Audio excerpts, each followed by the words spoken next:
Hello and welcome. It's springtime. This is the time of year when Canadians come out of their hibernation to watch the budding of the earth. When wasn't it glorious this year? The forsythia, the tulips, the daffodils, and the dandelions, of course. But I want to welcome you here to my garden. Usually, in the winter, I was in front of the fireplace, but with this weather, we've got to be outside. And it also is a fitting setting for what we're going to discuss today. We want to focus on a song that many composers over the centuries have written music to. And the text is "It was a lover and his lass" by Shakespeare.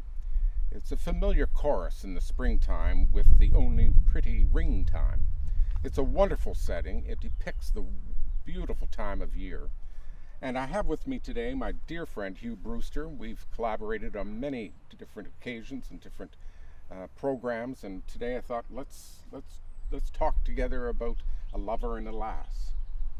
Well, thanks, Noel. Great to be here. And yes, "It Was a Lover and His Lass" was written by Shakespeare for his play As You Like It, which saw its premiere in 1599.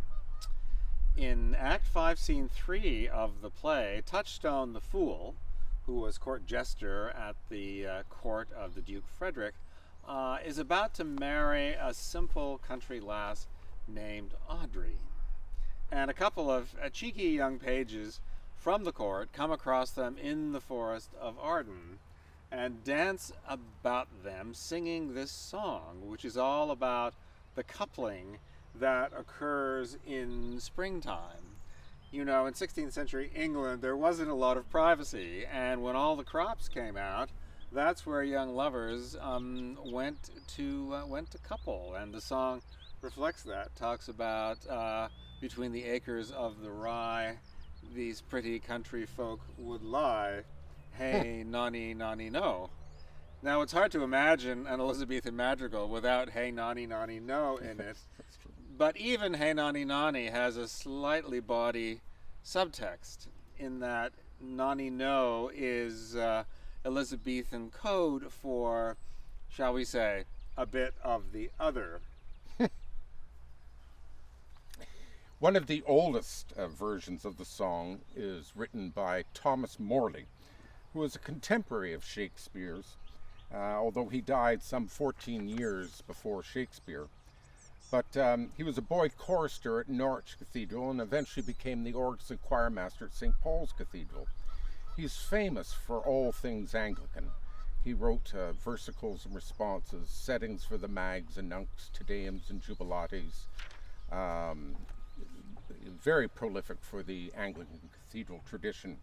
He was a mentor by the composer of William Byrd, another great English composer.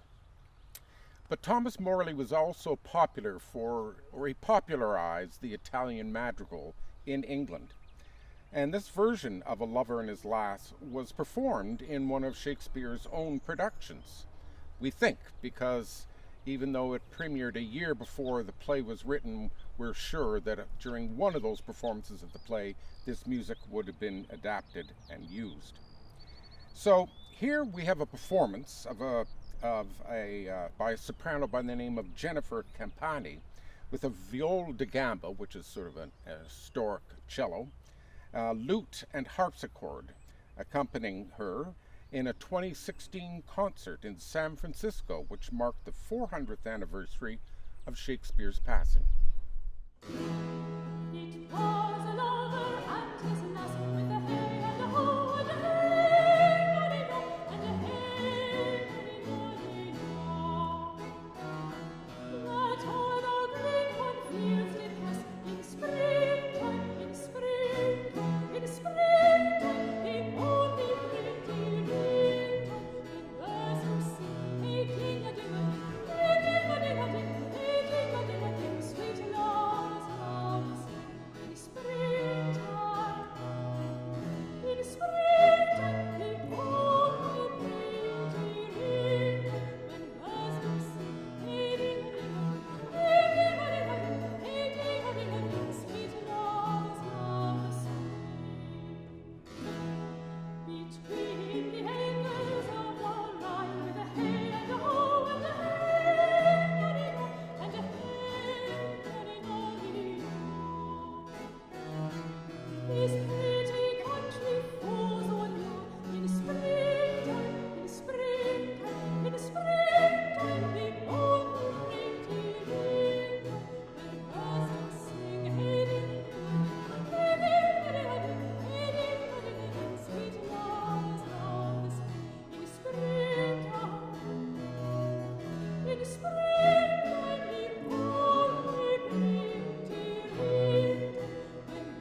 Now, moving forward 3 centuries, we come to the setting of this song by the English composer Gerald Finzi, who lived from 1901 through to 1956. Wonderful composer, wrote a lot for solo voice. It was part of a cycle of 5 Shakespeare songs that he called Let Us Garlands Bring, and it was first performed, interestingly enough, during the Second World War on October 12, 1942, at a lunchtime concert, in fact, that was the 70th birthday tribute to Ralph Vaughan Williams, who was a friend and mentor of Finzi's. Well, Vaughan Williams also composed a setting of It Was a Lover and His Lass for as a duet for tenor and baritone. Finzi's interpretation is for a solo bass baritone, and it has a haunting elegiac tone, quite a switch from the Morley version, and it perhaps takes its cue from the line in the poem, how that life was but a flower, indicating that life and love are have just as brief a bloom as a flower. And Noel once sang this himself. I did the whole cycle in my good baritone days. Yes, I didn't know you were once a baritone. At any rate, here to sing it for us now is bass baritone Andrew Moore, accompanied by pianist Susan Novicki, from a 2016 concert at the Curtis Institute of Music in Philadelphia.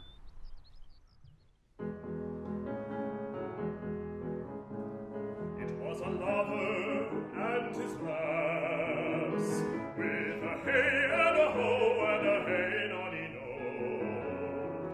that o'er the green cornfield did pass in springtime, the only pretty ring time, when birds do sing, hey ting-a-ting-a-ting, sweet lovers love the spring. Between the acres of the rye, with a hey and a ho and a hey nonino, these pretty country folks would lie in springtime, the only pretty ring time, when birds do sing, hey ting-a-ting-a-ting, sweet lovers love the spring.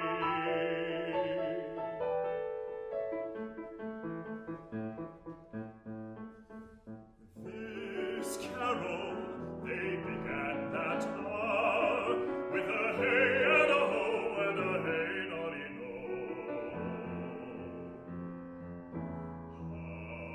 How that life was but a flower in springtime, the only pretty ring time, when birds do sing, hey ting-a-ting-a-ting, sweet lovers love the spring.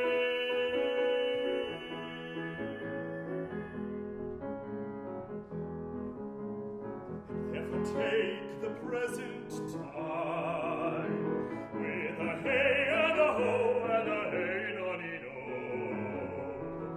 for love is crowned with a crime in springtime,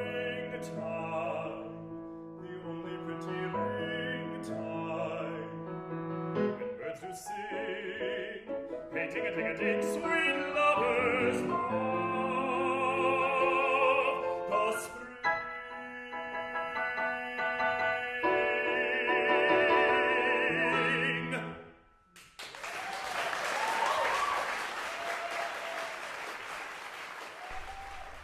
The popularity of this song continues into the 21st century, and it's been adapted by both folk and rock groups. In fact, the Bare Naked Ladies wrote all the songs for a production of As You Like It at the Stratford Festival in 2005. Now, we aren't going to play the Bare Naked Ladies version for you, but we are going to let you hear a contemporary, up-tempo version of it by composer John Rutter, who was born in 1945 and is still with us and is still conducting and composing.